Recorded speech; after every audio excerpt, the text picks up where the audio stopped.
Hello. Good evening, everybody. Can you hear me?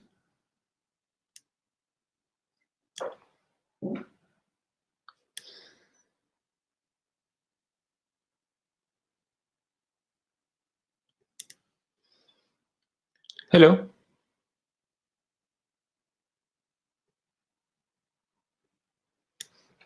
Hello, Ira.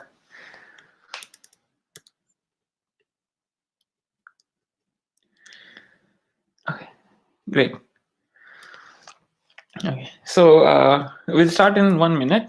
But if you have not yet downloaded the R Shiny cheat sheet, it will be really helpful today. So we have put a link to the direct link to the cheat sheet in the description below in the video. So you can just go and download it.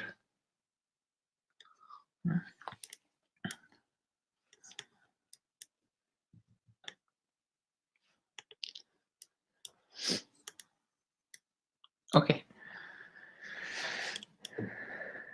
Okay, so we can start. So yeah, good afternoon, and thanks for joining for the last session of this course. I mean, I hope that it was helpful, and at least it covered a range of topics. But I think hopefully it gave you a primer about everything in R. So. Yeah, and we'll see if we want to do another course more specifically for bioinformatics, especially single cell. We are still considering it, but we'll base our decision on what happens to the lockdown, which is supposed to be lifted on 3rd of May. So if it's lifted and things get back to normal, then it may be difficult to manage taking a session and lab work. So we'll see. Yeah. Okay. Anyhow. So we'll start, and just if you have not yet done so, please download the cheat sheet because it would be really helpful, especially the right hand side of the Shiny cheat sheet. Yeah, and these are quick reference manuals and they are helpful to provide you all the important functions. And so we had discussed R Shiny last week. And to give you a flavor of what R Shiny is, so it allows you to make interactive websites, um, and hopefully it will allow you to present your data to your collaborators, to people whom you are working with, or even to your friends and family, uh, and allow them to play with the data rather than just get a static report or a static piece of code. Yeah. So Yura says that most possibly research will get back to normal, hopefully. Although if a second wave comes, then it's difficult to really predict. We'll see. We'll make a coronavirus app today, and you can track how things are going with that app. Yeah. So we'll start directly today because I think last time we had an introduction on what is a Shiny app. So I guess you guys are familiar with this. So we'll start with making a new Shiny app. So first of all, actually, before making the Shiny app, set your environment to a directory where which you can access. Yeah. So you can do that by set WD or by clicking on session, choose a set working directory and choose directory, or using set WD, and then we can start our Shiny app. Just the default one. So I'll also do that.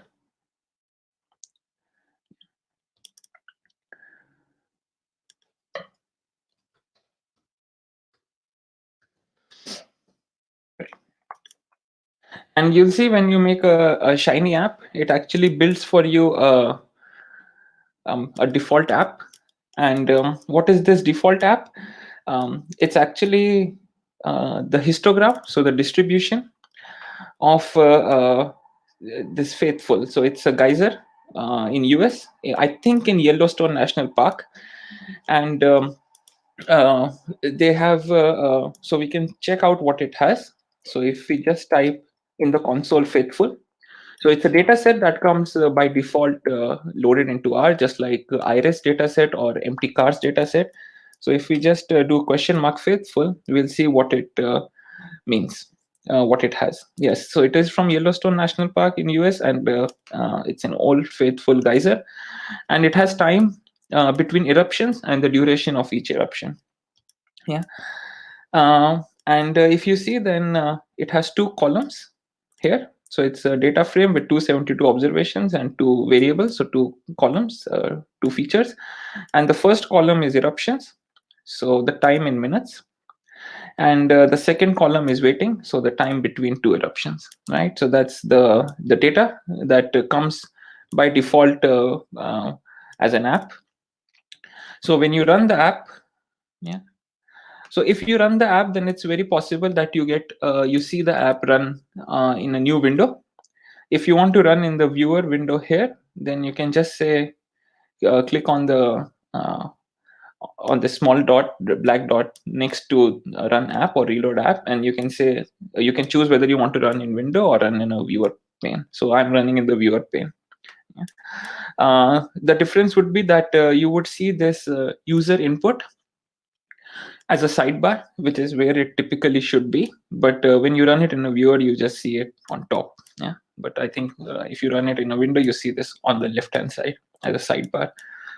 Yeah. And it is actually a sidebar because that's how also it is referred by the Shiny app. Yeah. And you will see that it's of course a website. So it's interactive website. And you will also see that your console is no more accessible to you. So you cannot run any other command. And that's because your R console is being used as a server. So by server, what it means is that anything that happens to this website, any kind of interaction that you do with this website, it has to make some calculations. It has to adjust based on what kind of input you give. And those adjustments and calculations are being made by your R, by the R that is running locally on your computer. So your computer is acting as a server for itself. Yeah. But if you upload this app on a public repository, for example, Shiny apps themselves have a repository, and actually it's the exercise for this session is to put your app in the public domain. So there you can check out how to do that. And if once you do that, then the R that it uses is actually on the cloud, which is provided by Shiny apps. Yeah, but right now you do not have access to console because your R, the running R is being used as a server. Yeah, but it's interactive. So if you change the number of bins, so what it makes is histogram for something. We do not know what it makes the histogram for. Although if you do look here in this line, it says that it X is the second column of the faithful data frame. So the second column, it was the waiting time, right? Yeah, so it is the waiting time, right? So it's making a histogram of the waiting time for this geyser. And so what you can adjust is the number of bins. So number of bins it represents how many divisions does the data have. So you can make it to 50 divisions. So the total number of data points are 272. So you divide your 272 data points into 50 divisions, or you can even make like one division, and then all the data point just stacks up on itself, right? But essentially it's able to interact with you, and it changes the plot according to your input, right? And this is what we will play with today. So first we'll play with this app itself to understand how it is doing it, and then we'll go and make our own coronavirus app. Okay, so to stop a Shiny app from running, you have to press this stop button here on the console, because if your app is running in a window and if you close the window, I don't think that the Shiny app stops running. Yeah. So you'll have to actually stop it like this, and then you see that the app disappears, and you get the control of the console back. So now you can run R commands again. Yeah. So how is this thing working? So we'll go through a little bit of the theoretical basis. I mean, how these things are working, and then we'll go and play around with this app. Yeah. So I don't know why this thing keeps on coming in the middle. Yeah. Okay. So the Shiny app, yeah, I'm not really sure why this line is coming in the middle, so I'm just gonna try to remove it. Okay, this is better. Yeah. So the theme that we use, it's the fluid page. Yeah. It's not, it's more of setting the components of the Shiny app than the theme itself. Yeah. And there are different kinds of settings that you can do. So there's also Shiny dashboard and such sort of things. So you can look online about different ways of setting the inputs and outputs, but in the most basic way, there are three components to a Shiny app, and there is not much flexibility here. So you cannot really make an HTML website with any sort of features, and that's because whatever people have encoded as part of Shiny features, only those are available to you. So that is your restriction. And but there are still at least three components of all Shiny apps. The first is the title. So what would be at the title of the app? The second is the sidebar panel, which has inputs. So user inputs. So user inputs are always coming from the sidebar panel. And the third thing is the main panel. And this is where most of the time user outputs and the plots appear. Yeah. And this is the way how a minimum, the smallest Shiny app has to be defined. So fluid page is the way how these components will be placed. Then you make your title panel. So there are three panels: the title panel, then the what you want to type in the title panel, and then the sidebar layout, which has two components: the sidebar panel and the main panel, separated by a comma.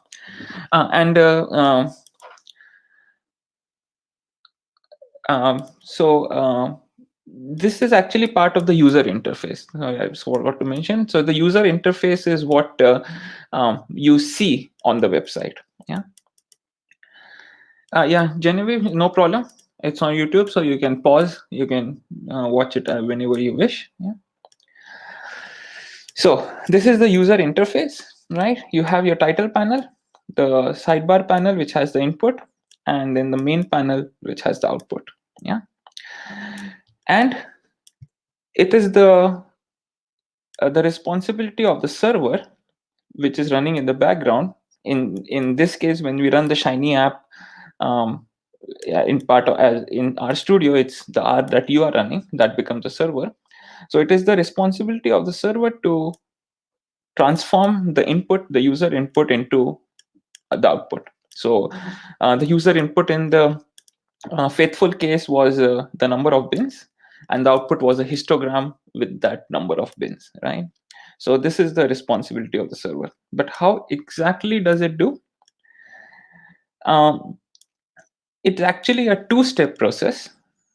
So in the first step, it's important to note that just both the input and output are part of the user interface, right? So the two-step process is the server will first listen to the input part of the user interface. It will perform some kind of transformation or some function, yeah. And this transformation, it will then send again to the user interface in the output region, right? So the sidebar region will provide the inputs to the server, and then the server will send an output to the main panel. So sidebar panel going to server to main panel. But how does the server know when things have changed, and exactly where should the output go. So how does the server recognize these aspects? And this is done by ID. So every input that you create has an individual and unique ID, and every output that you want to show also needs an unique ID. Technically, the IDs between input and output don't need to be unique. So you can have an input and output with the same ID, but it's generally not preferred because things can become confusing. Yeah. So the best way is to have unique IDs for all inputs and unique IDs for all outputs. Okay. So when the user will change one of the inputs, the server will react. So this is called a reactive process. The server will react to this change depending on the input ID, and it will perform all the functions which use this input. So depending on the ID, then it will create an output, it will assign it to an ID, and it will send that to the user interface.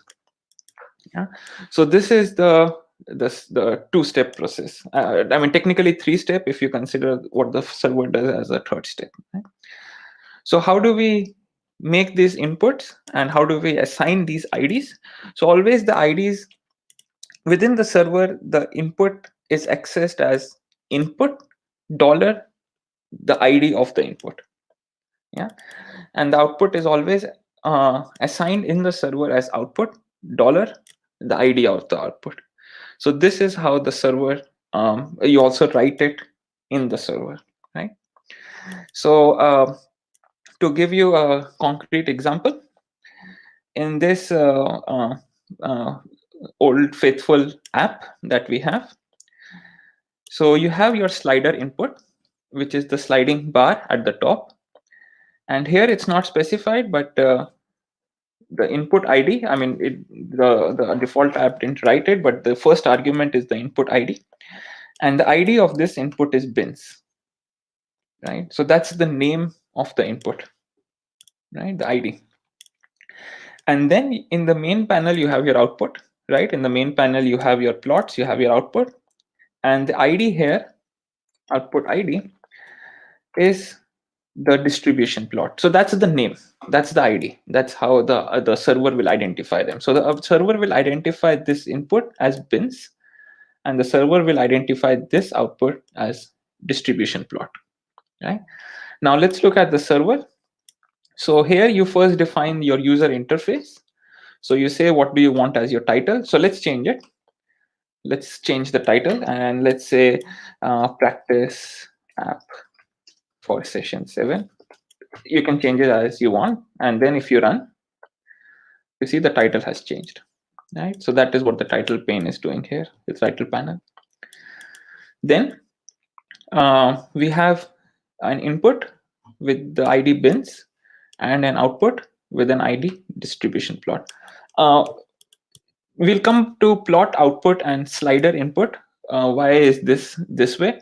But right now it's just more important to look at what is the input and what is output. Now let's go to the server side.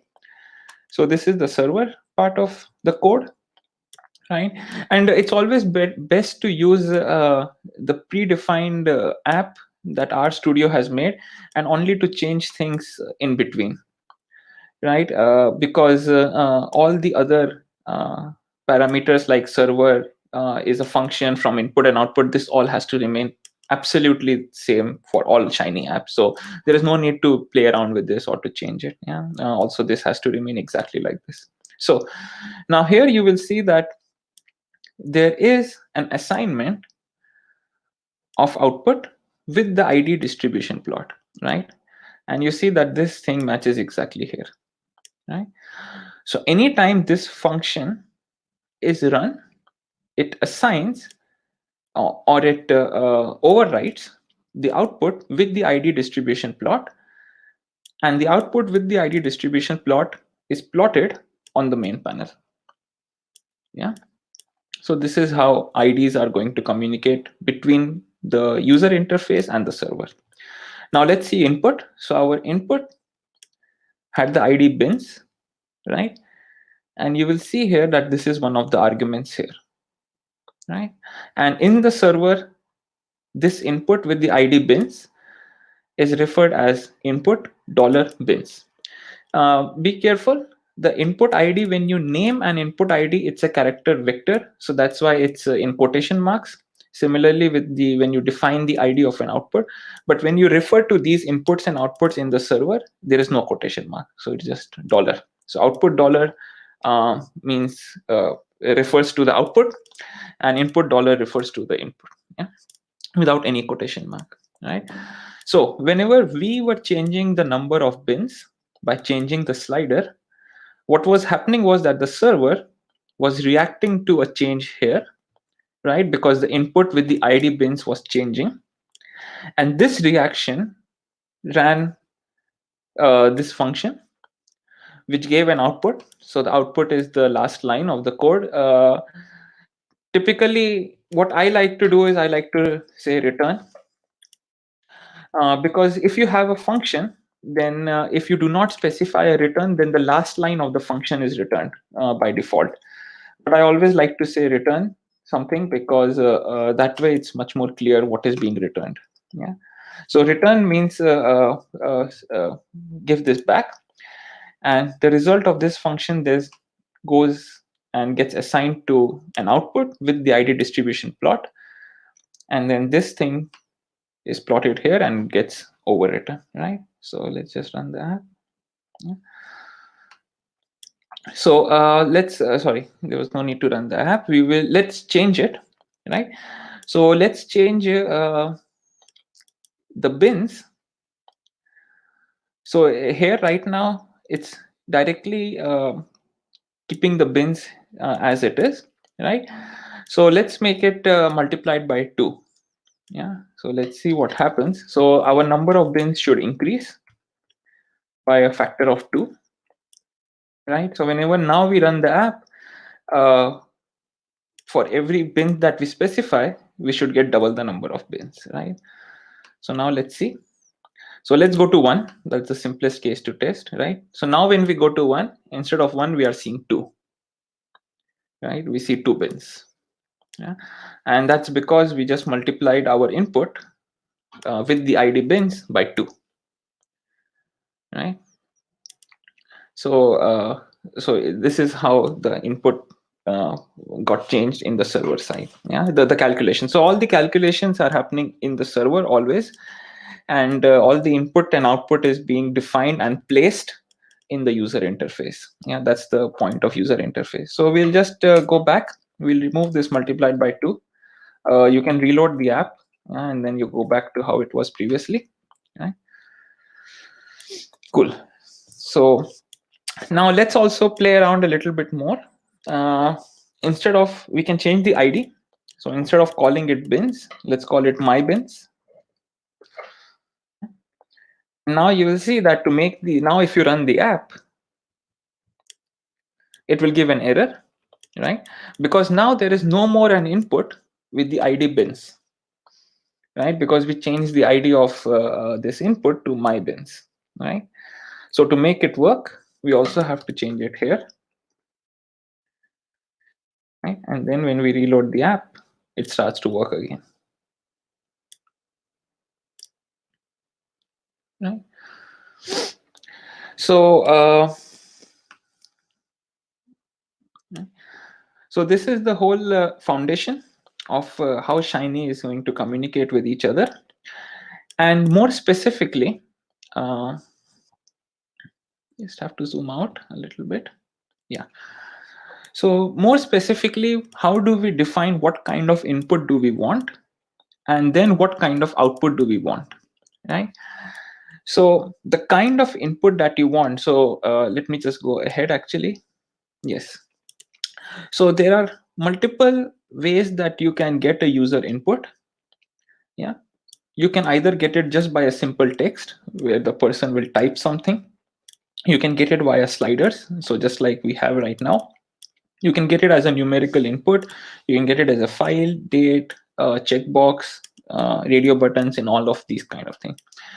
So depending on the kind of input that you want, within the user interface, you'll have to define it by this function. So if you want a slider input, you say slider input, and within it you define the ID and the other parameters, right? If you want a text input, you just say text input, right? So this is how you define what kind of input do you want. You always have to give it a unique ID, right? Now, what kind of output do you want? As you can imagine, I'll just go ahead. So depending on the kind of output that you want to present, so if you want a table or a simple text or a plot or just an image, right? You have to put in the user interface the kind of output that will appear in the main panel, right? So if you want a table output, you say table output, then define the ID and other parameters, text output, and so on and so on, right? And then within the server, so these both talk to each other. So within the server, if you render a plot, right? So render plot will mean that the result of this transformation or this program will be a plot. Then the result of render plot generally goes in the server. The render plot generally goes to plot output in user interface. So these two are always connected, right? So within the server, you have to run render plot, assign that to an ID, and that ID in the main panel should also be coming from a plot output. Yeah. And similarly for this, so if you make a render text transformation or function in the server, it has to talk to text output in the user interface, yeah, with the same ID. Yeah, so the ID of the user interface has to be the result, right? And this is always the same, right? For a render table, it has to talk to table output. So overall, you will define an input in the sidebar panel of your user interface. You will define a kind of output in the main panel of your user interface. And then within the server, you will make the same kind of output with a render something. So render star function. So render star function is going to correspond to star output in the user interface. So if you have a plot output, then in the server you need a render plot, right? So this plot and plot are going to correspond to each other. Yeah, the input can be anything. I mean, the input depends on you. So it could be slider, text, numerical. It doesn't matter, right? But whatever is rendered in the server has to be same as whatever is outputted in the main panel of the user interface. Yeah. So this slide is possibly the most important slide, and if you get familiar with this concept, then this is it. This is all there is to all Shiny apps. There is, you can make it more fancy by using newer and newer themes, but at the end of the day, this is all that you would be doing. You would be putting your inputs, and you will be uh, uh, doing some kind of functions. You will be putting some functions in the server, which will be giving an output to the main panel and user interface. This is about it, right? So let's try this out. And just to show this for the histogram thing that we have. So for the histogram, we have the title panel, right, which just has the name of the title, the name of the app. And then you have your slider input, right, which provides an input based on a slider. And this is part of the sidebar panel. Then within the main panel, you have your plot output. And we can check all of these actually two aspects in the program that comes. And very importantly, to make a plot output, as it said on the previous slide, you would need a render plot function in the server. So let's see if we can identify all these three. Yeah. So firstly, you have your slider input, right, with the ID mybins. Then you have a plot output, which is part of the main panel with the ID distribution plot. And then within the server, you have your render plot. So this render plot is assigned to the output with the ID distribution plot, which is going to make a plot with plot output, right? So this plot here is talking to this plot here. Yeah, so these two had to match. If you want to render text, then you need a text output function here and a render text function here. So let's do that. So let's add another output in the main panel, which is going to write a piece of text. So we need text output. Right? Now let's see what are its parameters. So of course, the first parameter is always the ID. Right? So let's say type text. You can name it any ID you want. Just make sure that the ID that you give, you keep it in mind. Then we don't need to specify the other inputs. I think this is enough. And of course, between every output, you would need a comma. So a comma means new output. So you need to separate every output with a comma. So let's run. And you will see that nothing came, right? And that's because there is no text to show, right? And that's because in the server side, we have not yet defined how a value will be assigned to this output, right? So we need to do that. Again, just keep in mind, in the user interface, every output within the main panel has to be separated by a comma. And this is also true for every input in the sidebar panel. You have to separate it by a comma. But in the server panel, there is no comma between outputs because outputs are a full function. Yeah. So the only thing that the outputs have is you would have your output dollar. So what was the ID? And also another thing, the way the way outputs are presented in the main panel does not have to be defined in the server panel. You can write the function anywhere. They don't have to be in the same orientation. Yeah? So now we will define something. So let's say, right? So output dollar type text. So this ID has to match exactly the ID here. Yeah. And because we have to render a text, so we have to say render text, right? Round brackets, then curly brackets. So both the kind of brackets. Yeah. And let's just return something. Return default text. Now let us reload. And now you see the default text that we wrote in the server now appears on the app, right? So this text will not change, yeah, because we have not yet defined it as an input, right? It's not connected to the input, right? There is no this function has no reactivity. It doesn't take any input. Let's put an input here. So let's return paste number of bins equals. We are going to print out how many number of bins has been chosen by the user. Yeah. So the paste command will combine this text or strings together. And now we will put input $mybins. Okay. So input $mybins is a number which is coming from the slider, right? It comes from the slider and it's a number between 1 to 50. The default value is 30, right? And now this adds a reactivity.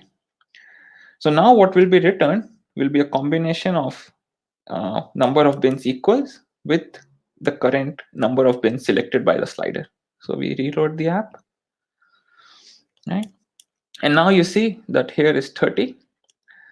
The number of bins equal, the text says 30. And also the histogram is actually based on 31. So it's 30 plus 1. Let's change it. So when we made it 1, here also the number changes to 1. Right? When we make it 50, the number here changes to 50. Right? Right? So that's now you already added a reactive element here. Let's add another input, yeah, so that we can play around with it. Let's add, so it says histogram of X. Let's add the title of this figure. Let's add a text input, yeah, in which you type whatever you want, and that becomes the title of this figure. Yeah, so we want to change the title of this figure based on whatever you type in a text box here. So if you want to pause and do it yourself, you're more than welcome. Yeah, but so first thing is, because we want another input, so we'll go to the sidebar panel. We put a comma after the side slider input, right? Because we want one more input, and now we want a text input. So we say text input. Then we see what values it needs. So it needs the ID. All inputs and outputs need an ID. So let's say user text is the ID. It needs a label. So label means what do you want to put on top of this text input box. If you do not want anything, you can say null, or we can say type the title of the plot, right? Then we can put a value, an initial value. So we can say Old Faithful histogram. So this would be the default value when you run the app for the first time, right? And we save it. Now let's reload the app, and you will see that a new kind of input appears underneath the slider, right? With our default value and with the label that we defined here. But if we do anything, nothing is going to change. And that's because we haven't really used this input to change anything in the server, right? So now let's go to the server and actually make the change. So if you want to change the title of a histogram, you can actually look it up. So you can stop the app and say ?hist. So you can look at the help page. And what you will see is that the parameter main, MAIN, it defines the title of the histogram. So here main equals to paste this, right? Main. So these arguments to title have useful defaults here, right? So the main will be the title, X label will be the X axis label, Y label will be the Y axis label, right? So if we want to use whatever the user types as the title, we have to say main equal to input, right? Because it's a user input, dollar, the ID of the input. And we had given it the ID user text. Now let's run the app. So now you see the default value was Old Faithful histogram. That is now also the title of this histogram. Now let's type something. So whatever we type here now becomes the title of this histogram, right? And whatever we change here changes the histogram as well as changes the text here. Okay? So this is how the input output is talking to each other via the server, right? Via IDs and these functions, the render function and the plot function. Sorry, not the plot function, the render function and the output function. So if you want to write a text, you need a render text in the server and a text output in the main panel. For a plot, render plot and in the server, and plot output in the main panel. Yeah, so they always have to correspond to each other. Okay. Another exercise, let's do. Again, if you want to pause it, so it's fine. So let's put some choice for the user. So maybe via a checkbox. So let's give the user 3 choices via this checkbox. And the 3 choices would be 3 colors, and those would be the color of the histogram. So what kind of color do we want? So right now you can see actually that when the histogram is plotted, the color is dark gray. But instead of it being dark gray, we want this to become an input from the user. And this the user will choose via a checker box, where we will give him or her 3 colors. Yeah? So first thing is we need a new user input. So again, we have to put a comma to specify that we want to add one more input. And then we need to put because we want to get our input by checkbox, so we have to put the function checkbox group input. G is capital, I is capital, but you can also use tab. So if you do checkbox group input, right, and then we'll see what parameters it has. So to look at the parameters inside the round bracket, press tab and you'll see the parameter. So your input ID, let's say user color. Yeah. Then the next thing is label. So again, label would be what do you want to write on top of this input. So we'll say choose a color. Okay. And then the next thing it says is choices. So list of values to checkbox. And I think the values should be strings, will be coerced to strings, right? So we have to give choices as strings. So we'll say red, blue, green. You can give any color. If you want to give more than 3, that's also completely fine. There is no restriction to how many colors you can give. And if you want to see which are the colors available in R, there is a PDF in the cheat sheet folder on GitHub, which has all the colors in R.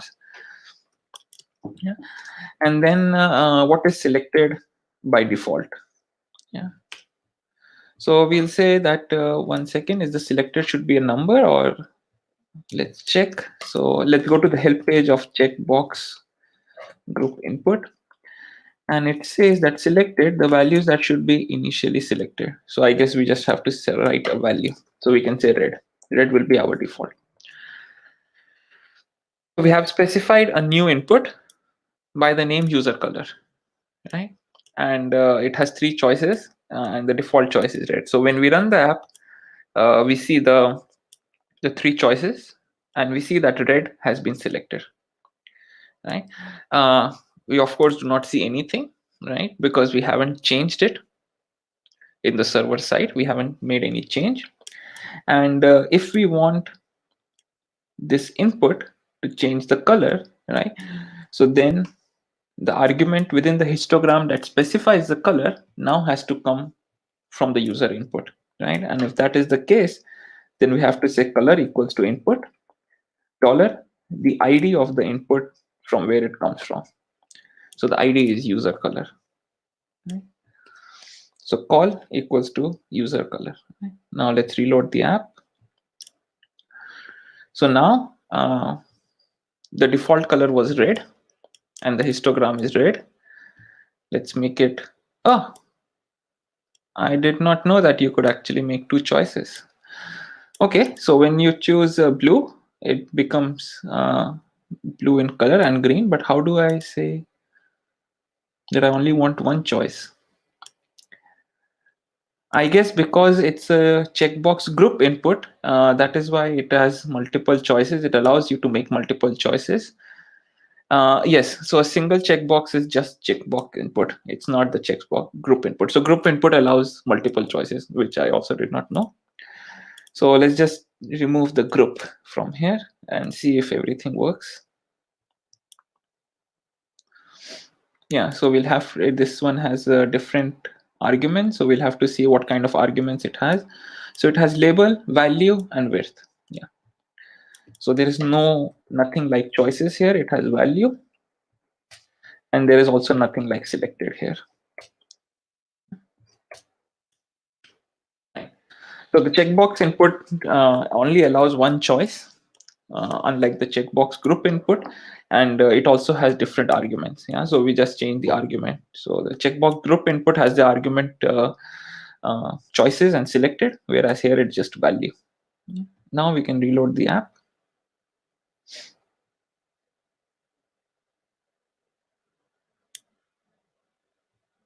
Now,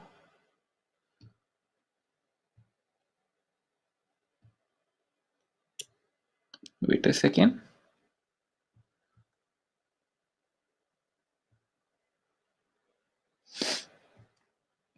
Okay, I think it's better to define it again. So we have a label for the control or no group,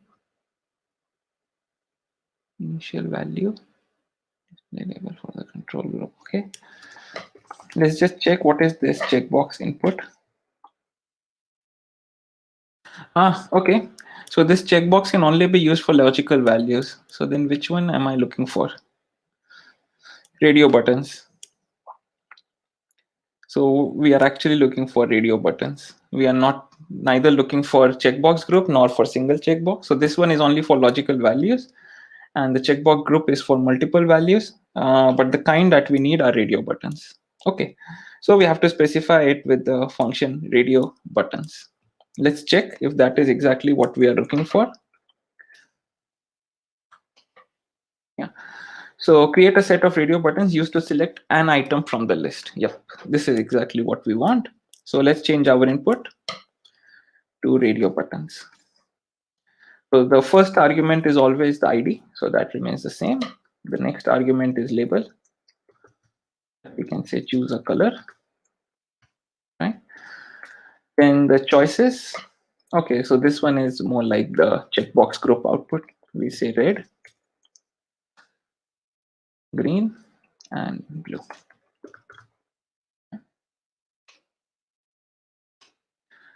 And then the last thing would be selected, would be red. And let's just check that selected is not a number but a choice, the initial selected value. Yeah. And actually in this case we don't have to specify red because it says that the default is the first value, so it would take red, right? Okay, so that's it. So we changed our input from a checkbox group. First we tried to change it to checkbox, but the single checkbox is a logical thing, so you either say true or false. Yeah, so it wouldn't really take a string as an argument, so that's why we went to radio button, in which you can specify multiple choices, and the user can only choose one choice. The server side will remain the same because it's still getting the input with the ID user color. So even though we have changed the kind of input, we haven't really changed the ID, right? And anyway, the result, what this radio button will provide is a string with color, right? So this also you can see what the output will be. If you none selected, that's fine. So the server value, so what this radio button will provide to the server will be a character string, a string containing the value of the selected button, right? So it's exactly same as checkbox group, except in checkbox group you can select multiple. Now we can run the app again.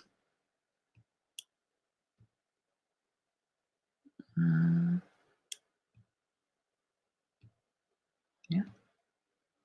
Okay. So now we have it in red color because that was our default choice. Okay, and now it's only able to choose, now we are only able to choose one of the available choices. So when you change to green, the color changes to green. When you change to blue, the color changes to blue. Right? And this is how now we have multiple inputs with multiple outputs, and now you can see how they are talking to each other. Right? So if you have any question or you want some other experiment, let me know. I'll wait for like 30 seconds. Otherwise, we can go and make a new app, completely new app for the coronavirus dataset. Yeah. Once the most important thing is to just understand how things are talking with each other. And once that is clear, it's Shiny app is really, really simple. Yeah. This is the most important aspect of the Shiny app. How to assign IDs and how to transform the IDs or transform things from IDs. Yeah. Okay. So I will go forward. Yeah. with the new app. So let's make an app for the coronavirus data set with the information about cases, deaths, and confirmed and cured, uh, in which the user can select which country they want to plot. So the input for the user is the country, and the output is the the ggplot diagram with the smoothened trend for cases, death, and recovery. Yeah. So the one thing that we did not cover within the Shiny app is that you of course have your user interface and server, but you have an area above this in which you can initialize uh, your parameters or your variables. So this area is only run once whenever the first time the app is run. So for example, here library Shiny, that's because we need the Shiny package to have all these functions and to run the Shiny app. So that's why we have to say library Shiny. And it's also important to note that every time you run the app, it can only access variables and functions that are within this environment of this R file. So if you have any variable or function that is in your local environment that you ran by some other R file or you ran via console, it cannot access it because it's isolated. It's a standalone thing, right? Because if you put it on the cloud, then I mean it cannot have access to anything except itself, right? So if you want any kind of variable or function, it can be predefined here. Yeah, so this is the predefinition area, let's just say.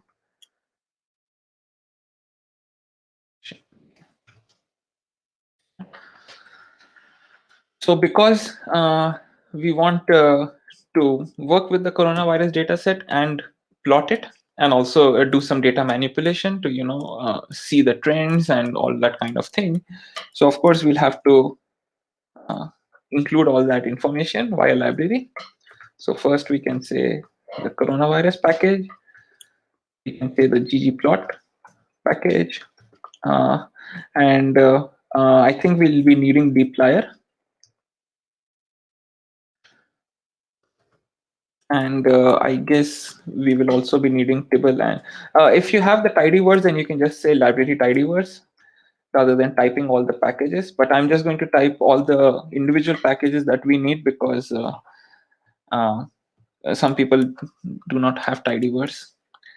And then do we need anything else? We need tidyr, although we don't really need tidyr. Okay, I think that should be enough.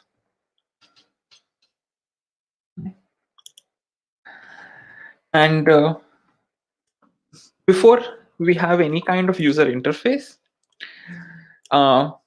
we can work on the coronavirus data set, right? Because it's a data frame in such a way that it would be easier um, to plot it in the server place and also to access it in the user interface, right?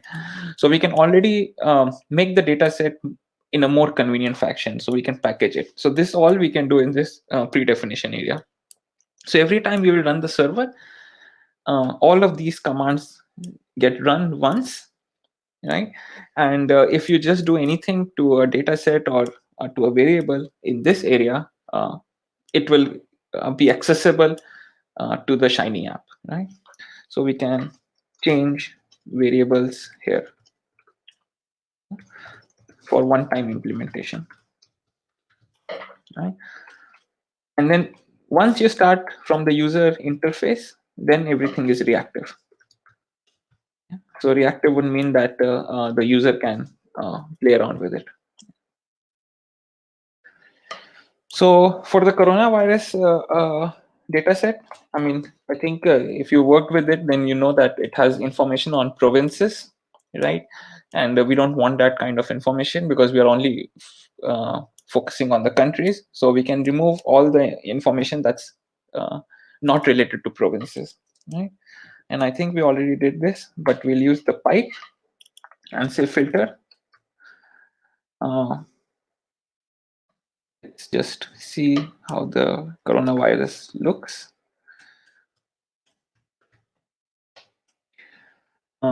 So it has this column province.state, which if it is missing a value, that means it's only for the country, whereas if it has a value, that means it's for that province within the country, right? So we are going to filter out and keep only the data that has no value for the province, right? So for which the province.state equals to nothing, right? So this will remove all the province related information. And then we can say that we want to save it in a new data set called coronavirus called filtered or filter. Yeah, you can give this variable any name, right? So this is just so that we could remove all of this kind of information, right? So anytime the Shiny app will run, it will execute these commands, and then it will keep it keep this variable coronavirus.filter accessible to the user interface and the server, right? So we are just setting it up, right? And the next thing is that we want the information about the countries, right?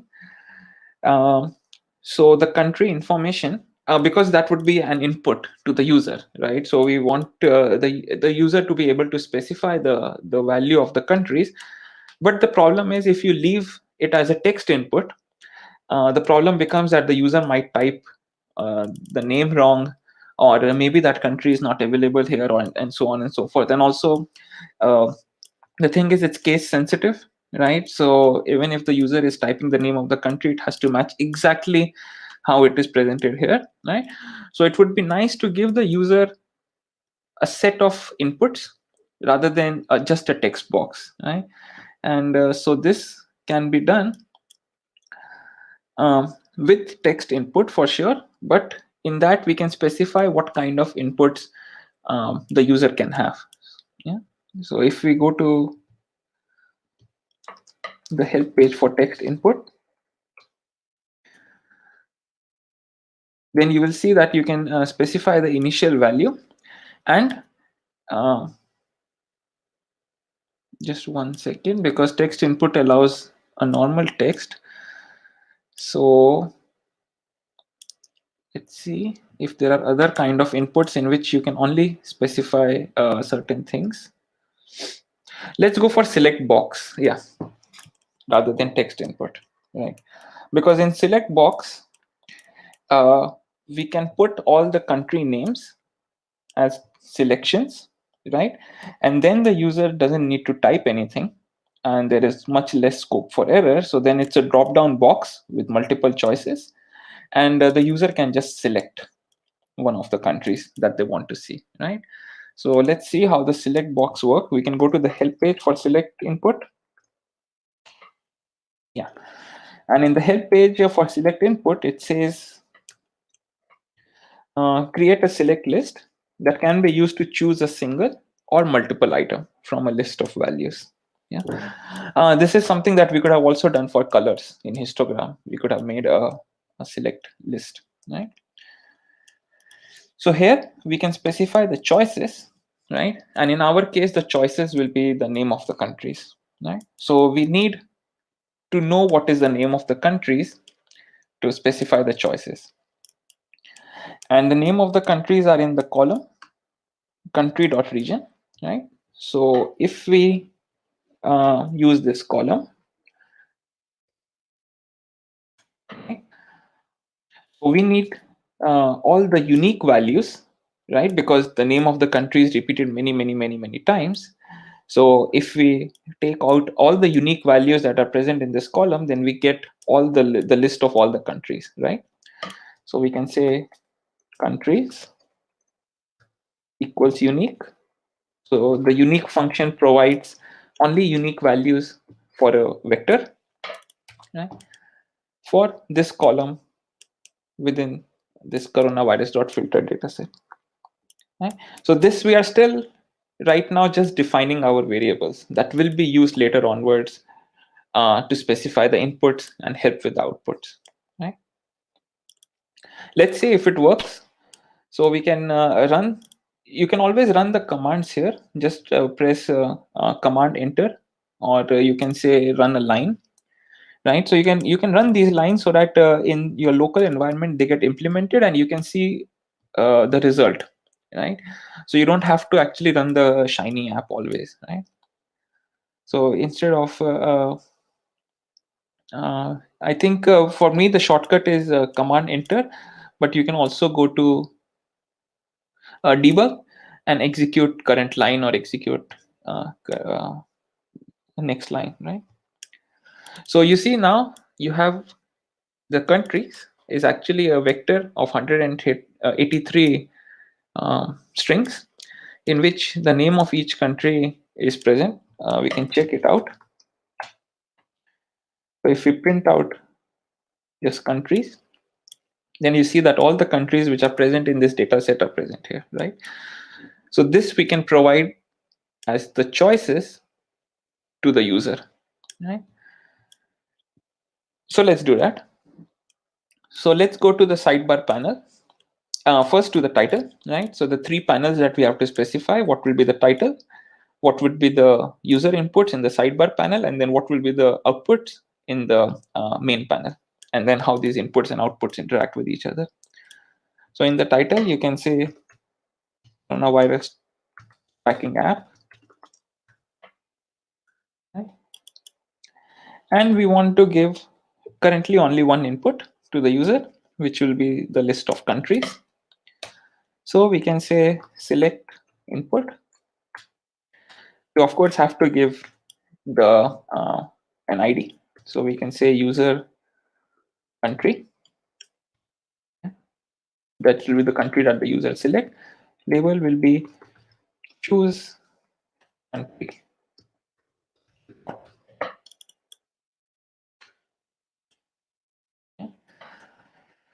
Then the choices. The choices equals to this vector countries, right? Because it has all the name of the countries.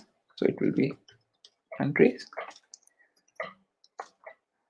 And selected, let's select Belgium. And let's first check that this is how it is written.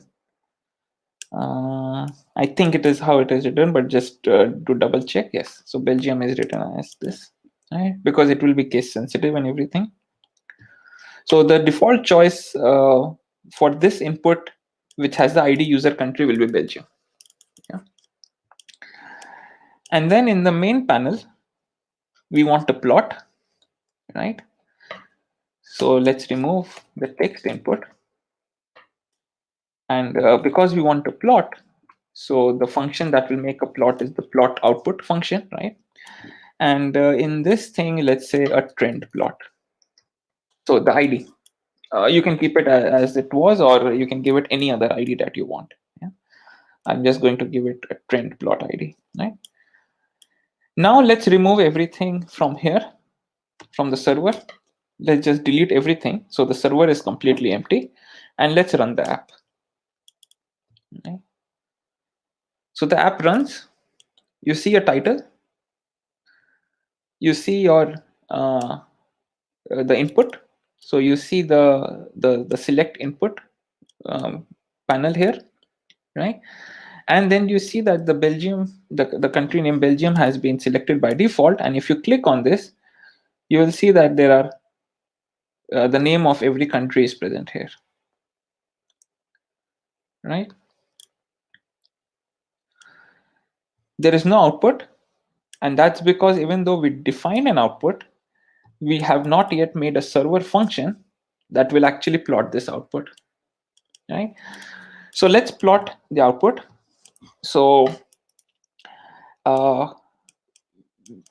first of all, to plot the output, we have to define that it will be an output dollar the ID of the output. So trend plot is the ID, right? And then because this output is a plot, right? So plot output, the corresponding function in the server is render plot. right? So a render plot will return a plot which can go to a plot output in the user interface to make the plot, right? So it has to be similar. Then round brackets and curly brackets. And then you can put whatever you want inside this. And the last line has to be return something. And whatever you put inside this will get returned and get plotted here, right? So let's try to make a simple plot. And so let's say P is the name of the plot. So now we want to make a ggplot. So make a ggplot with trends for this. Right? First, let's make a simple plot. Let's not worry about selecting a country. Let's just make the most simplest plot. Now, if you want to make a ggplot, we need to define 4 things, right? We need to define the data, the x and y axis, which are part of the aesthetic mappings, and then the geometry, right? So first, we will initialize our ggplot.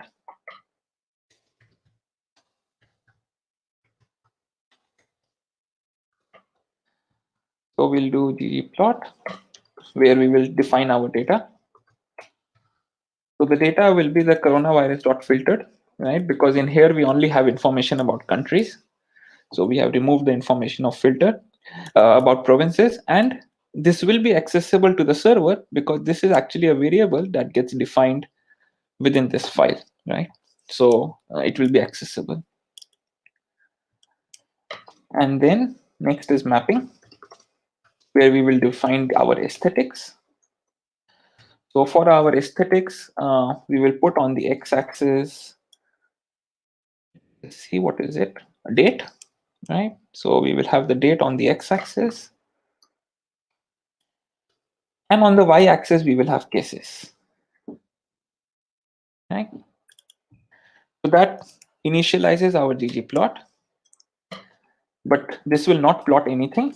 Let's try to see what it will plot. So we'll return P, right? And then let's reload the app.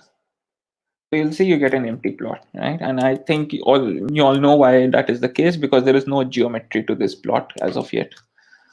So let's make a geometry. So we will say p.trend. Let's name it with a new variable, which will be p plus geo. And we can put the smooth, just like in the last session. So we'll say we want to smooth it over, right?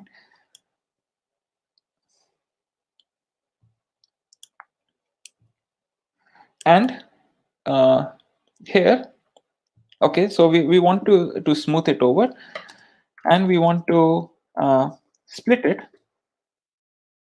right? Because there are 3 kinds of cases. So the cases are either confirmed, so how many confirmed cases occurred for a day, or how many deaths occurred, or how many recovery occurred, right? So if we plot everything, then all these 3 things will get mixed, because you'll have 3 values for the same day. So we'll separate them using facet. So we will get 3 plots, right? Let's do it, and then you'll see. So with type. So this would mean that split my plot into individual groups, and these groups are defined by this column type.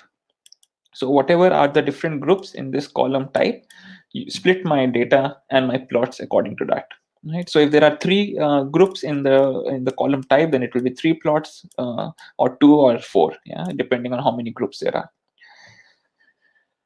So let's say that we want to only one thing that we did not really do yet is we did not really filter this data set for a particular country, right? Because we never really selected anywhere this user input, right? So first of all, we have to do that. And the thing is that we cannot really do that before hand in this predefined area because we don't really know what the input user will select, right?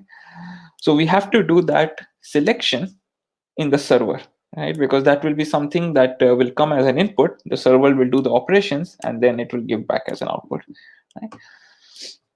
So here we will say coronavirus.filter, right? That's our starting data set, in which we again want to choose just a single country, right? So we want to choose only the observations that belong to a single country, and that is done by filter again. So in this case, we'll say country.region.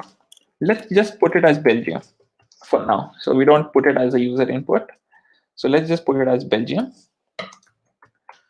And this we can say as coronavirus dot selected. So we just we take our filter data, which only has information about countries, remove the information about provinces is removed. Then we make a filter for a single country and we save it into a new variable. And this will go into the ggplot, right? So now the data for the ggplot only contains one single country. It will be drawn based on with a smooth geometry, and it will be split based on the groupings in the column type. So now let's return p.trend and reload the app.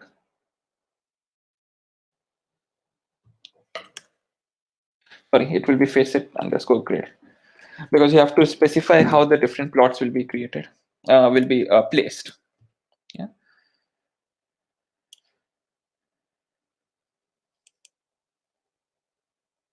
Right. And then you'll see that you get the data or the trend for Belgium. Yeah. Now let's choose another country, and you see that nothing changes, right? And nothing is changing because currently our selection is not dependent on the user, right? We just chose Belgium as the country. But I think this, I think by now you know how to do this. It's super simple. So we have to make this selection based on what the user specifies. And to make such a selection, it's very simple. We have to say input dollar the ID of the input panel from where this information comes from. And in this case, the ID is user country.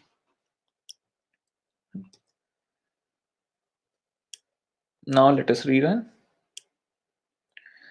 So when we see Belgium, it does show for Belgium. Let's change it to some other country, Denmark, right? And you see that the plot changes. And now this is for Denmark, right?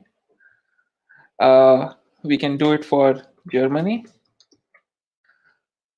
which is lifting its restriction soon. So you can see the reason why it's lifting its restriction soon, the drop in the number of confirmed cases. We can also do it for Austria, which is also lifting its restrictions. And there again, you see a strong downward trend.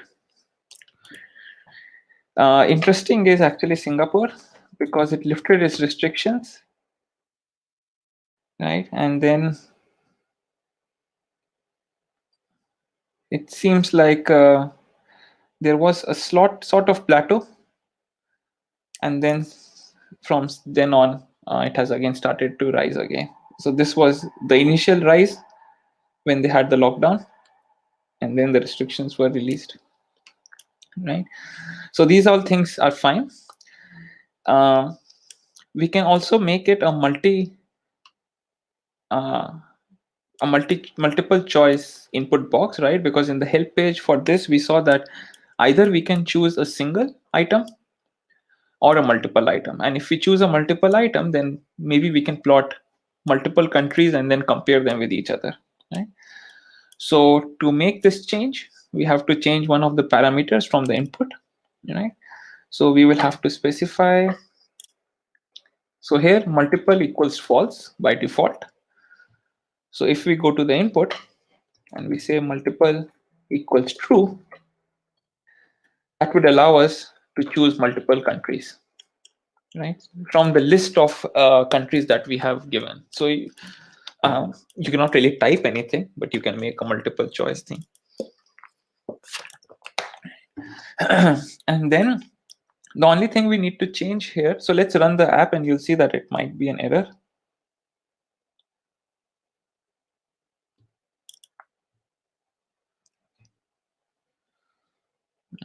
So for Belgium, it's fine. Let's choose another country, Germany.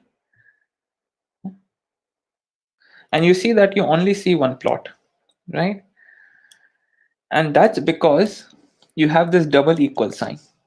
So double equal sign is fine when you only want to check, compare with a single element, right? Because double equal means is this thing exactly equal to the other side, one side exactly equal. If you want to compare to multiple elements and you want to see if that element is present individually, so not as a complete thing, right, then we have to do in percentage in percentage, and that means that each individual element is compared, each individual element from the right hand side is compared to the left hand side, and if it matches, then that part is taken. So for every country, because in this case, because it's a multiple option that we can choose, so it will be it will have multiple elements, right, in the vector.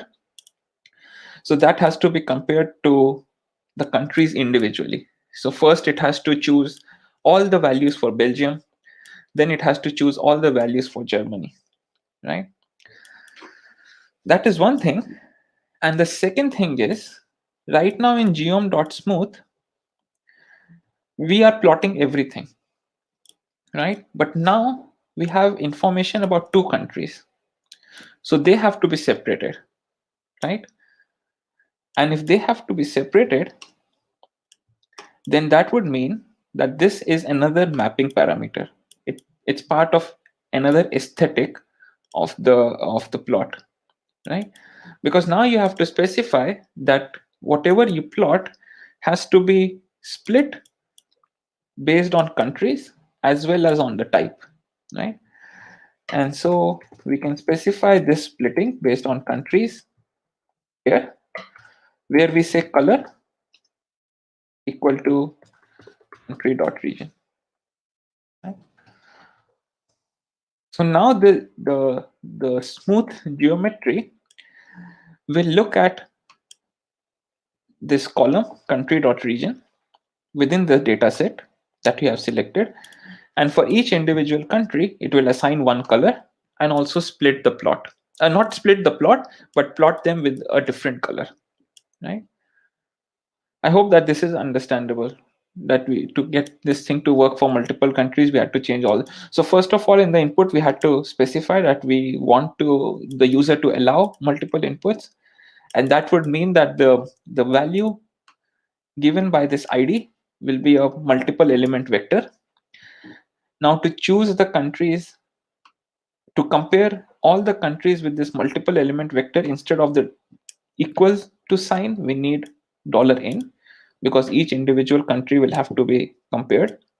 And then we have to tell ggplot that for every country put the data in different color, right? So all of these three things we had to change. Now let's see. So for Belgium, it only gets one country and it puts it as a single color. Let's choose another country. So Germany, right? So now, because in the geom.smooth, we specified to split the data, to color the data based on country, right? So it will also split it, and each data point will be plotted with individual color, and you'll also see it individually, right? And now you can specify as many countries as you want. You can compare them. Of course, you cannot really compare directly because it's not normalized to population, but at least you can compare the trends, which ones are going up versus not. And I hope that you can also open it in a website. I will not press this button because only my R window comes on YouTube. Nothing else will come. But if you want to do it, you can just say show in a new window, and then you can also specify show in a browser. So you can open this app in Chrome or any web browser that you want, and it will run exactly the same.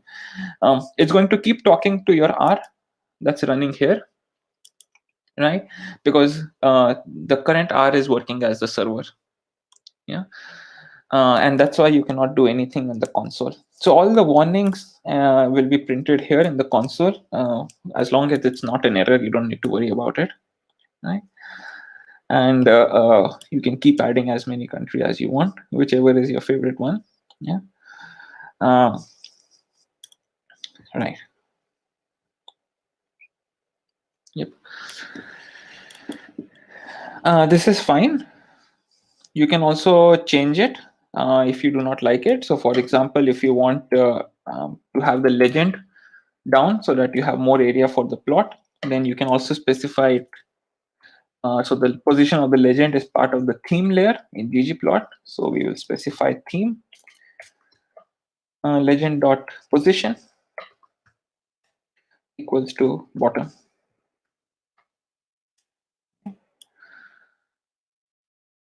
And now the legend comes at the bottom.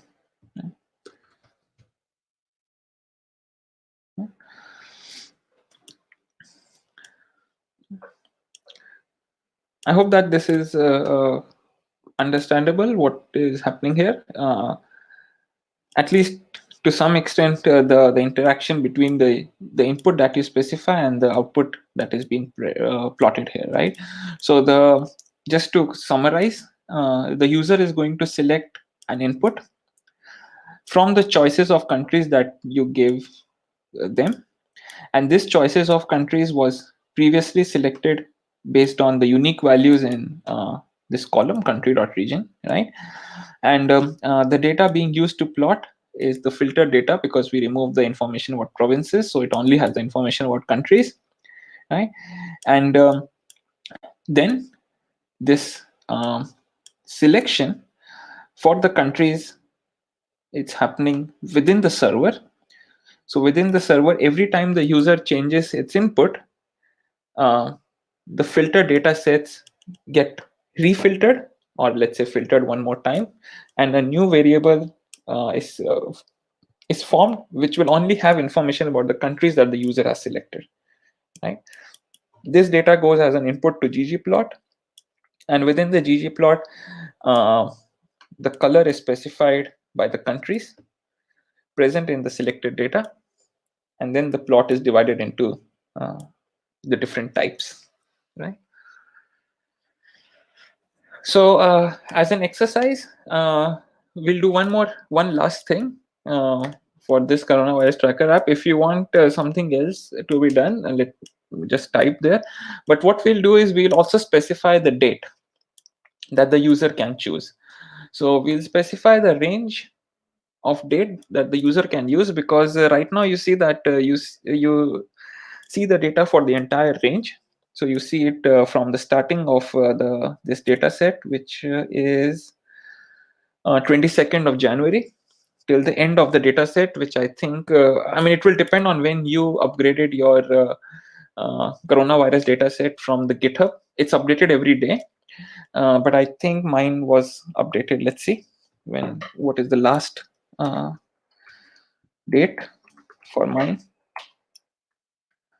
So the last date is 18th of April. So it goes from 22nd of January till 18th of April, right? And this whole thing is plotted. So as an additional exercise, let's also put the range of dates that the user can choose. And then the plot is for the countries that the user chooses, which can be multiple countries, as well as the date range that the user chooses, right? So we'll have to put one more input for the user, in which he or she can select the date range, and then we have to filter our data at least one more time, so that we only select the information between the dates selected by the user, right? So let's see. which kind of input will help us. So this input, which will be date range, will provide us with this kind of functionality. So in this thing, the user can specify 2 dates, right? And this will be the range. I mean, these will be the dates that you can read with from the user, right? So let's go and see what this date range input does. So we'll go to its help page. So in the help page, it says that this date range input is part of the Shiny app, and it helps you create a pair of text inputs, which when clicked on brings up calendars that the user can click to select dates, right? And so it has the parameters input ID and label. Yeah, so the input ID is the ID and the label is what is on the top, let's say the title. Then it has the parameter start and end. So the initial start date and the initial end date, right? So this thing in our case will be 22nd of January and whatever it was, 18th of April, right? So this will be the range that we will start our app from. And then it also has 2 other parameters, min and max. So we should also specify min and max, same as start and end, because if the user selects date outside of these dates, then we do not have the data for that, right? So it's no point allowing the user to select things outside of this range, right? And another thing is that the dates are written as this format, YYYY-mm/dd, so year, month, and day. And this you will actually see is very convenient because this is exactly the format of the date in the coronavirus dataset. So Barbara asked, do you have to update? Yes. If you want to get new data, use the DevTools GitHub. So from the website you can see, and every time you update it, every time you install it via that command, the dataset will be updated. And on the Shiny, so let's say if you make this Shiny app and put it out on public, then what you'll have to do is you'll have to update your coronavirus dataset and then push your Shiny app onto the cloud again. So maybe you can do it per week, something like that. If you want to really keep it updated, you do it every day. Yeah.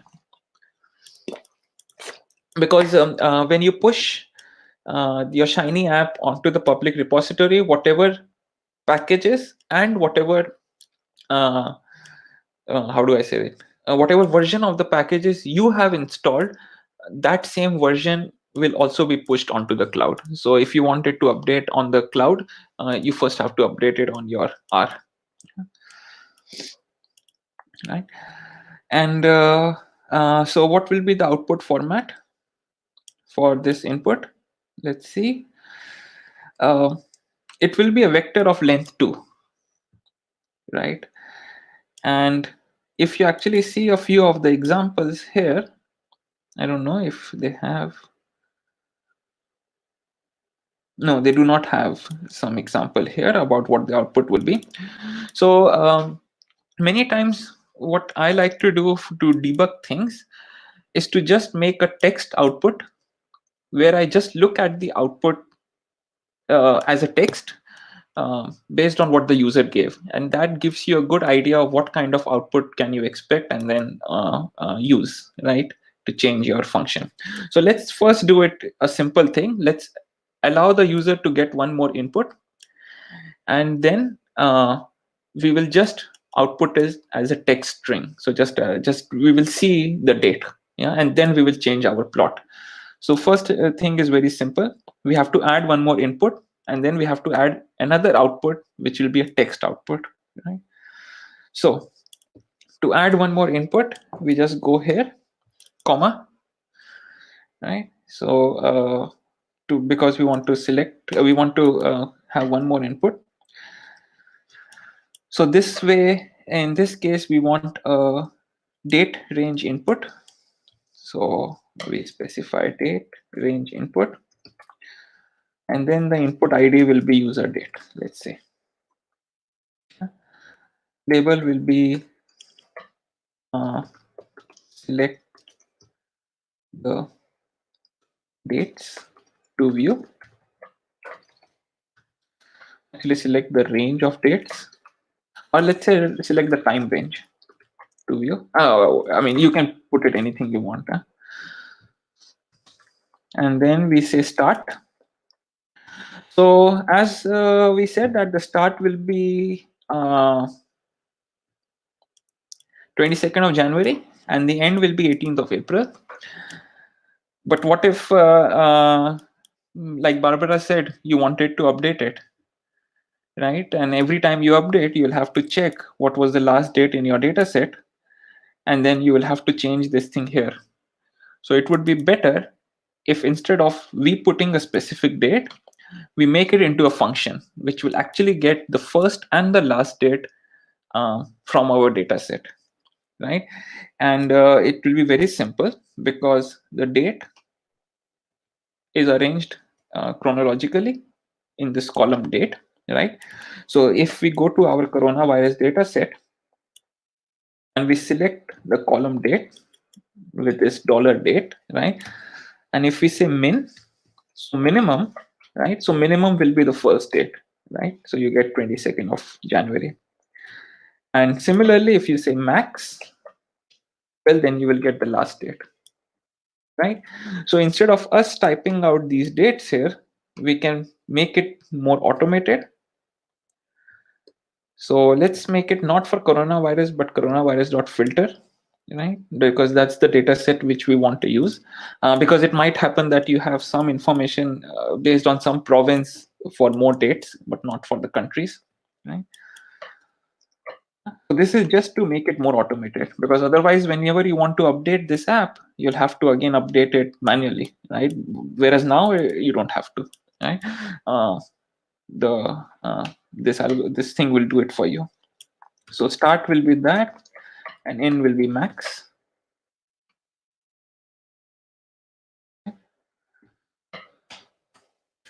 And also we have to specify, where is the help page? Yeah. We should specify the min and the max so that we do not allow user to select dates which are outside this range. So again, the min will be the start and the max will be the end.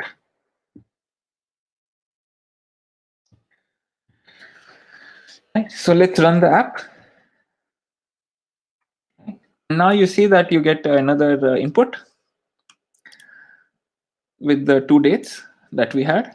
So you get 22nd of January as your start date and 18th of April as your end date, right? And if you click on one of the input, a calendar shows up, and you will see that all the dates before 22nd of January are gray in color, so you cannot choose them, right?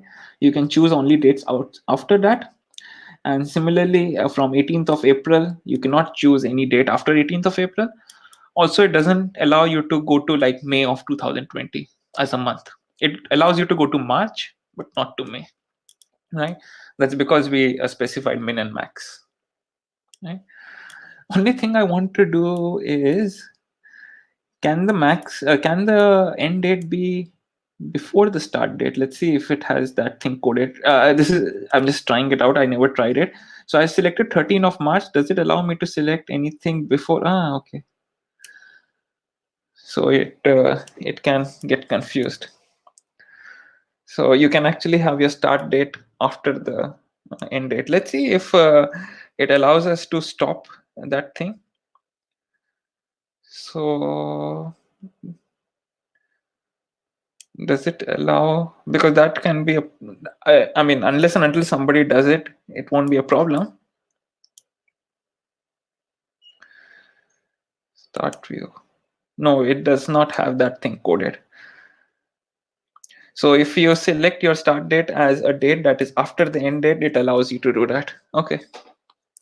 Anyhow, not a big deal. That's okay. And now let's make another input. Another plot, not a plot, but a text output, right? Just to see this date, because what we want to see is what kind of output does this input give. I mean, you can Google and then you'll see, right? But anyway, let's make another one. So you'll of course have to put a comma. I'm just making it above the plot, so that's why I put it here. But you can also make it after the plot, doesn't matter, right? And we want to have a text as an output, so we'll just say text output, and we'll give it as an output ID, and we'll say date selected. Now we just want to see what kind of dates were selected. And of course, to specify what kind of output will be printed here, we need to go to the server side, and we have to specify how to get this kind of output, how to assign, right? So we have to say output dollar date selected, that's the ID, and it's a text output. So of course, on the server side, a text output will be rendered by render text, right? Round bracket, curly brackets, and then we'll just say that it should return to us the input dollar user date, right? So that's the ID that you have given to this thing, to this kind of input. And just to specify, it's actually a vector with of length 2, right? So if it's a vector of length 2, that means we can actually look at each element. So if we do square bracket 1, that will be the first element, and then if we do square bracket 2, that should be the second element, right? Because it says that it's a vector of length 2, right? So that would be how we will subset. So let's also say that paste, because we want to see two outputs. Date selected, right? So the paste will join this string date selected with the first element of this input vector and the second element of this input vector. If you want, you can also put 2 here, right? So it will be a combination of 4 strings. So yeah. I'm just trying to see what will be the two values that will happen here, because it's a vector of length 2. That's why we subset it using bracket 1 and bracket 2. So let's reload the app.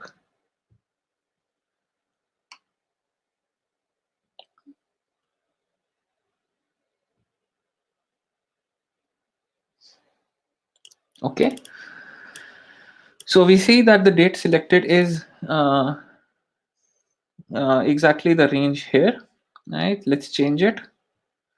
So if we change it to 31st of January as a starting date, it also changes here, right? So that means that the first element is the starting date, and the second element is the date, which is second here, right? So this would be the way to refer to these dates, right? It's a vector of length 2. So the first element of this vector will be the first date specified here. The second element of this vector will be the second date specified, right? So now we can go and make the plot that we wanted to make. Yeah. So remember that now we want to restrict our data from this date onto this date, right? So we want to filter the data, right? So just as we filtered it for the countries that are specified by the user, we also want to make 2 more filters. So we want to choose only the dates that are ahead of the first date, and we want to choose only the dates which are behind the second date, right? So we go here. So we have our coronavirus.filter data frame, which has only information about countries. And then we filter for the user defined countries to get our selected data frame. So here we will add 2 more filters. So the first filter we will add will be that the date, right? Because the name of the column is date within this data set. So the date should be greater than input that the user says, and input dollar, what was the name, what was the ID, user date, 1 being the first element, right? So now this filter will remove all the dates that are before the first date specified by the user, right? And then we make one more filter.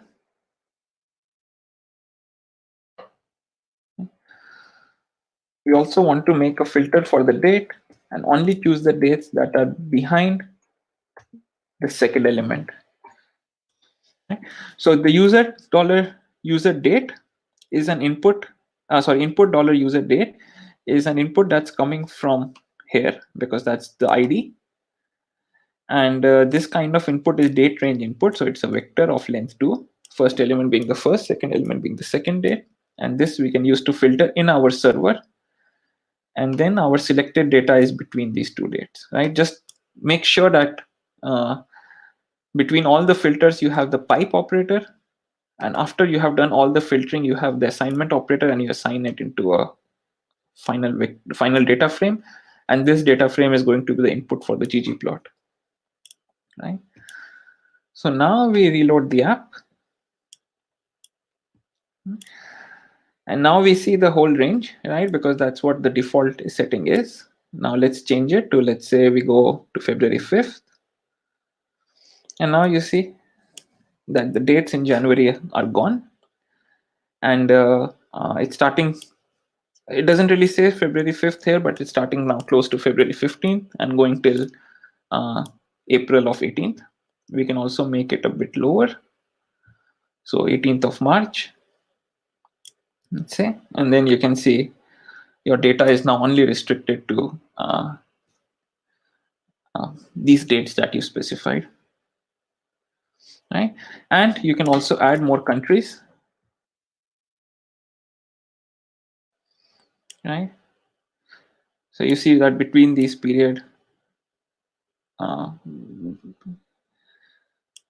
the trend kind of looked the same for these two countries.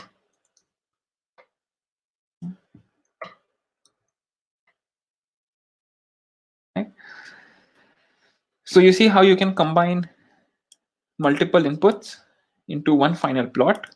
It just depends on what kind of computations you do on the server side based on the input that the user provide and how you manipulate your data based on that, right?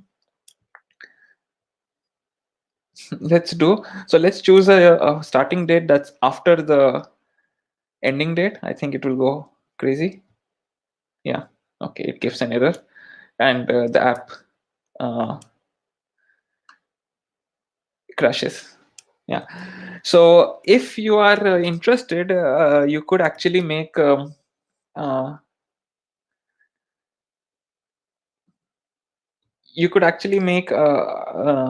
test statement here.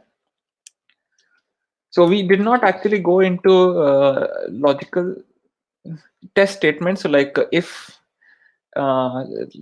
function. So if is actually a function that allows you to test, and it means that if what you tested is correct, then you do something, or else you do something else, right? So it makes a logical comparison, and then it will do a set of things for true, and or if it's not true, then another set of things. Yeah. So if you want to really make you, because once the app will crash, and if it crashes on the website, you will have to actually reload the app. So if the app is crashing in this way, then so you can make like a check whether the user defined the correct range, right? So we will say if the user defined range was greater than, so if the first date that the user selected was greater than the second date that the user selected. So if you have some weird users who are going to put the starting date as after the ending date, right? So this is the if statement, and you can look at how this statement is made in R. Weird that there is no help for if. Yeah. So if your condition, then what kind of expression will be, what kind of computation will happen, or else what kind of computation will happen, right?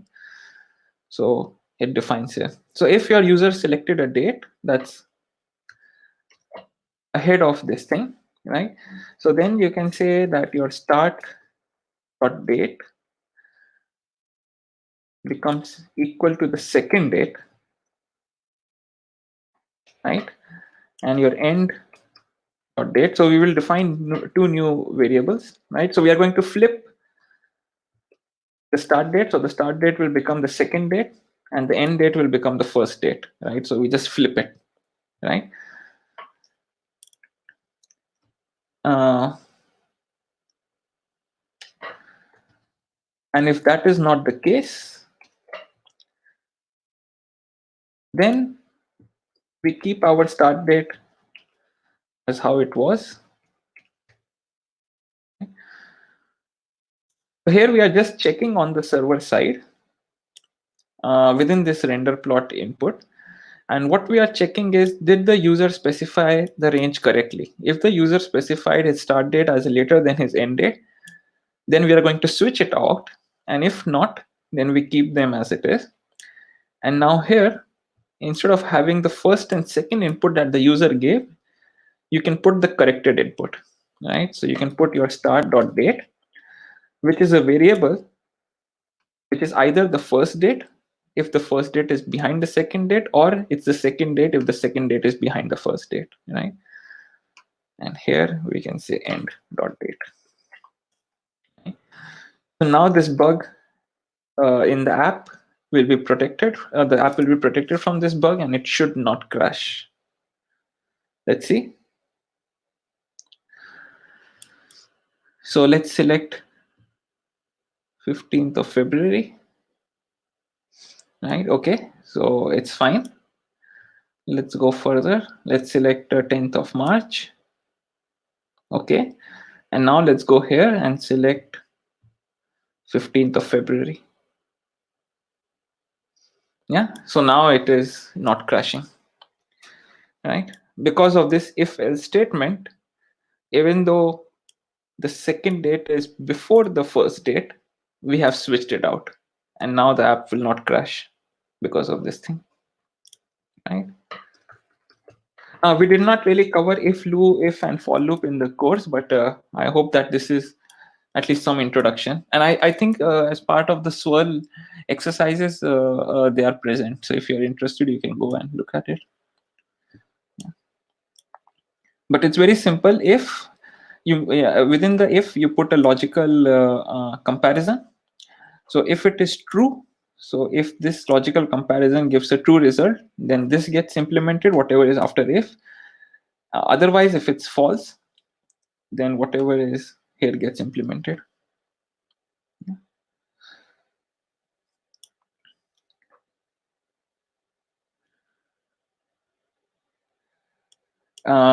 So yeah, so that is all that I wanted to do. So we still have some 15-20 minutes. So sorry, 10 minutes. But that's about it. So if if part of this this exercise is not clear, just let me know, and we can I can explain once more. Yeah, but that's about it. And then you will need to publish it. It's actually part of the exercise for today's session. So you'll just have to press the publish button here, and you'll say publish application, and you'll need an account on the shinyapps.io website. Yeah, and once you have this account, you can easily connect this account to your RStudio. And with the free account, you get 5 applications, so 5 independent applications that you can run. And I think what you get is 20 user hours. So that application can be used for 20 hours per month by the users. And then you just press it, and whatever files you want to push or publish, you just publish them, right? And then it will run on the cloud. It will be accessible. So you can make this app and just make it accessible to to other people.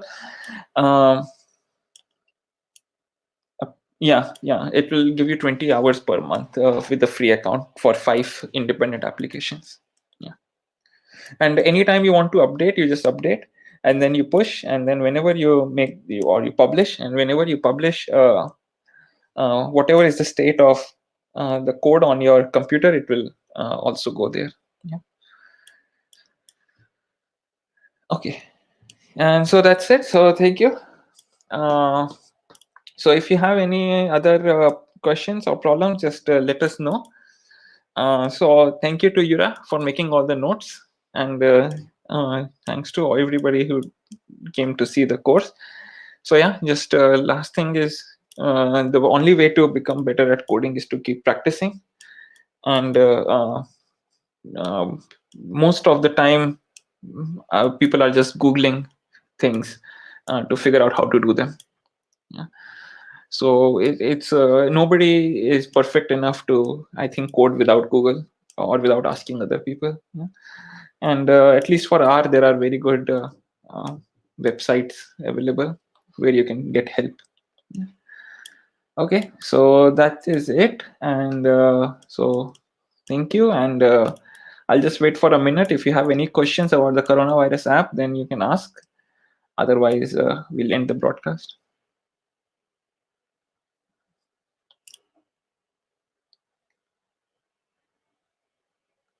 Okay, so thanks, and bye bye. Yeah.